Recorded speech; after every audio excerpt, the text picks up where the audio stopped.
ძველი თბილისის პოლიციის უკვე ყოფილი 9 თანამშრომელი მათი სამსახურიდან გათავისუფლების მიზეზად ბერა ივანიშვილს ასახელებს. მათი მტკიცებით პოლიციელები სამსახურიდან ერთდროულად მას შემდეგ დაითხოვეს, რაც ყოფილი პრემიერ-მინისტრის შვილის მეგობარი დააკავეს. დაკავების მიზეზი ერთ-ერთ ღამის კლუბში მომხდარი დაპირისპირება გახდა. დაკავებული პოლიციელების მტკიცებით ბერა ივანიშვილის მოთხოვნის საფუძველზე გაათავისუფლეს. სამართალდამცველები საქმის გამოძიებას მოითხოვენ.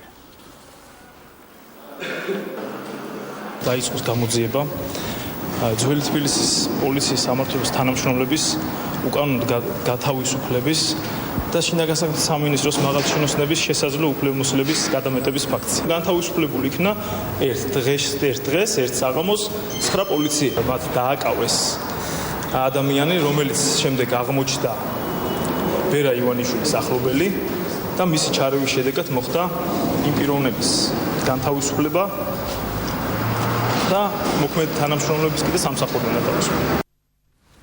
საქართველოს პარლამენტის თავმჯდომარე ნორდიკულ ბალტიური რვიანის წევრი ქვეყნების პარლამენტების თავმჯდომარეებსა და ვიცე-სპიკერებს ხვდება.